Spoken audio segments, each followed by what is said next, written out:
Eu cumprimento a todos os amados e queridos irmãos com a doce e gloriosa paz do nosso Senhor e Salvador Jesus Cristo.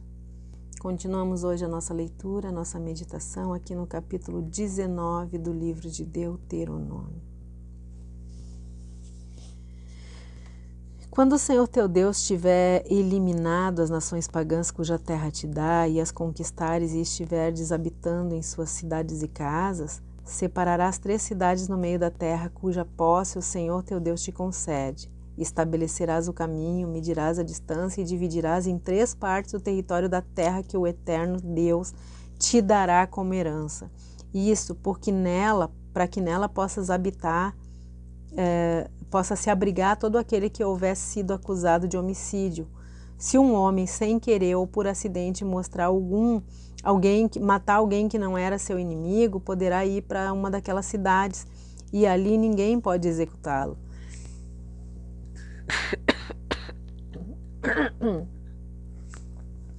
Por exemplo, certo homem vai com seu amigo cortar uma lenha na floresta e ao levantar o machado para golpear a árvore, o ferro escapa e atinge o seu amigo e o fere de morte. Nesse caso, ele poderá fugir para uma daquelas cidades para evitar a vingança da família do amigo e salvar sua vida.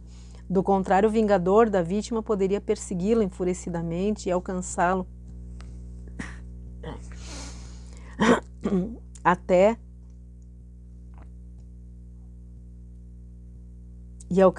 ainda que a distância fosse longa demais, e teria o direito de matá-lo, muito embora este, de fato, não merecesse pena de morte, porquanto não havia inimizade entre ele e o seu próximo.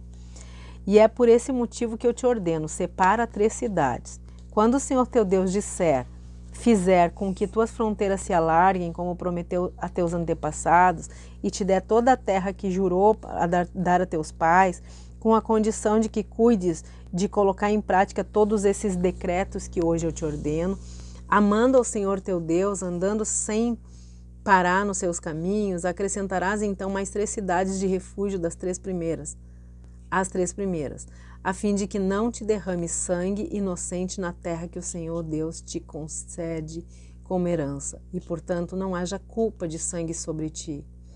Contudo, se alguém é inimigo do teu próximo e lhe arma uma cilada, se levantando e ferindo de morte, e a seguir se abriga numa daquelas cidades, as autoridades da sua cidade enviarão pessoas para buscá-lo na cidade de refúgio e o entregarão nas mãos do vingador da vítima para que o homicida seja devidamente executado. Portanto, que o teu olho não tenha misericórdia do homicida. Desse modo, extirparás de Israel o derramamento de sangue inocente para que vivas bem e em paz. Não deslocarás os marcos da divisa da propriedade do teu vizinho, que os teus antecessores estabeleceram na herança que irá receber na terra cuja posse o Senhor teu Deus te concede. Uma só testemunha não é suficiente para condenar uma pessoa de algum crime ou delito. Qualquer acusação necessita ser confirmada pelo depoimento de 2 ou 3 testemunhas idôneas. Quando uma falsa testemunha se levantar contra alguém acusando de alguma rebelião, as 2 partes em litígio se apresentarão diante do Senhor na presença dos sacerdotes e dos juízes que estiverem em função naqueles dias. Os juízes investigarão minuciosamente o caso e, se ficar provado que a testemunha mentiu e deu falso testemunho contra o seu próximo, então vos tratarei da mesma maneira que ela própria planejava punir o seu próximo. Eliminarás, pois, o mal do meio de Israel.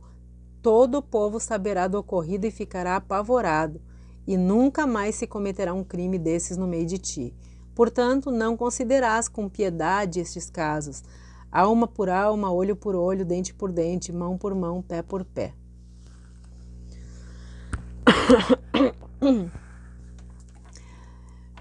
Deus quer e vai destruir completamente o mal. As congregações onde os cristãos se reúnem para cultuar e para aprender sobre Cristo, elas devem ser um refúgio, um lugar de refúgio, aonde o pecador arrependido vai se esconder do pecado.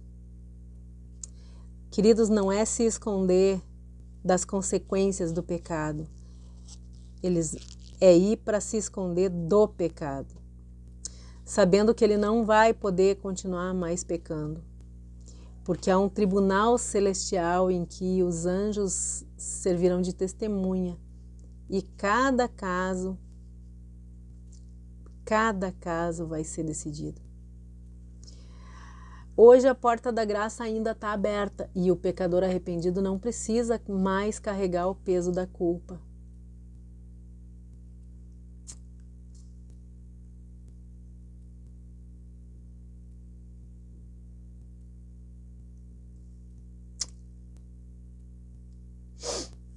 O pecador arrependido não precisa mais carregar o peso da culpa, mas ele precisa correr imediatamente para Jesus.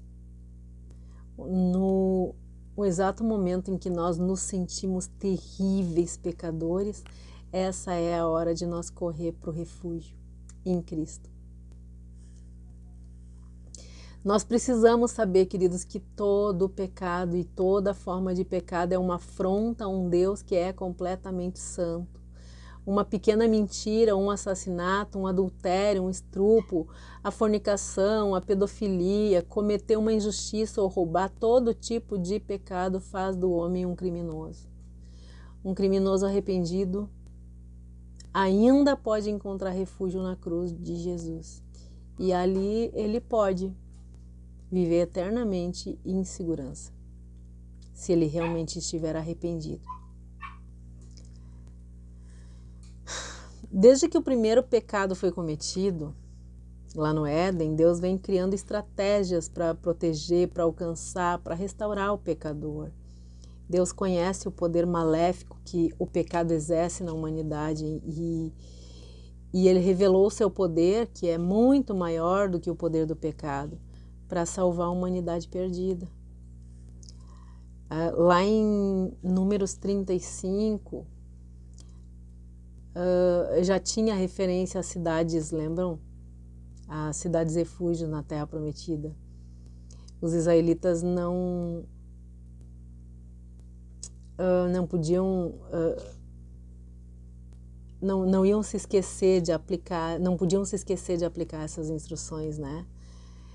Quando lá em Números Deus já tinha dado essa ordem para Moisés, né, sobre as cidades refúgios.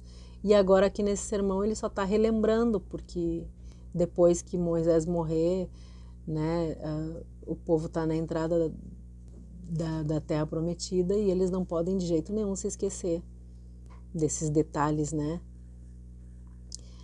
Nós precisamos saber que as cidades refúgios, assim como as congregações que se juntam em nome de Jesus Cristo, elas não são um lugar onde Deus passa a mão na cabeça de quem pratica o mal intencionalmente.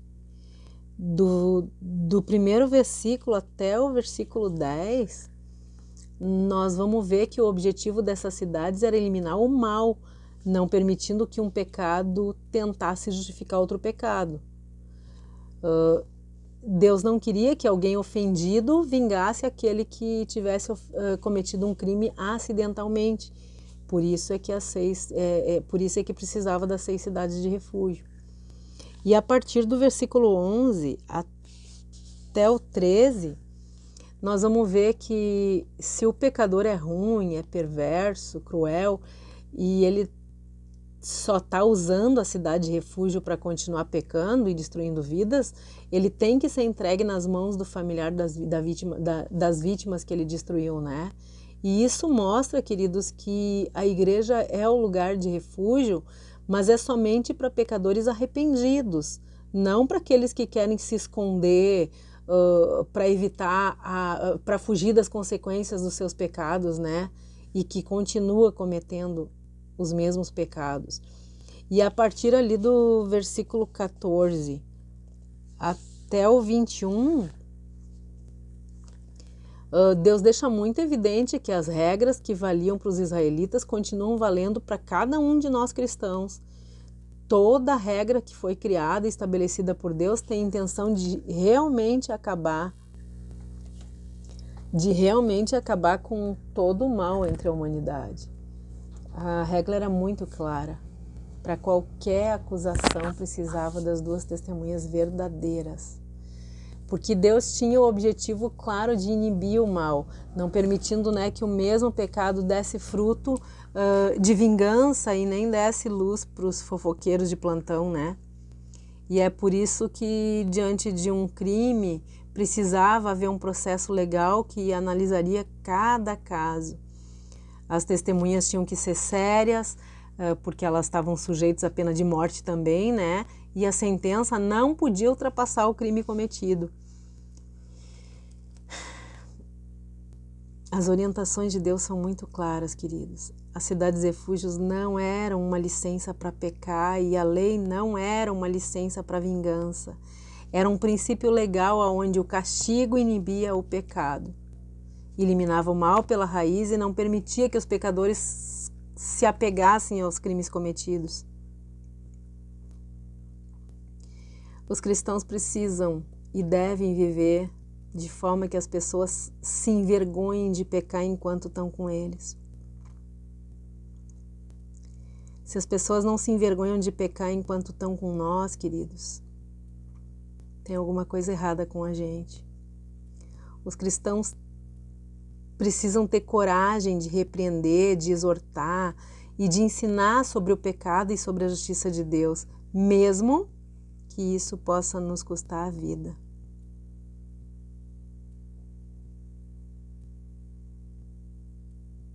Entenderam isso, queridos? O que é ser um cristão? Os cristãos precisam, devem viver de uma forma que as pessoas que estão à nossa volta fiquem envergonhadas e não consigam pecar enquanto estão na nossa presença. E nós, como cristãos, precisamos ter coragem de repreender, de exortar, de ensinar sobre o pecado, sobre a justiça de Deus, mesmo que isso nos custe a vida. Que Deus nos abençoe e nos guarde, que Ele tenha misericórdia de todos nós, que Ele perdoe os nossos pecados e que Ele faça resplandecer o seu rosto sobre todos nós. Um forte abraço e até o próximo capítulo. Em nome de Jesus. Amém.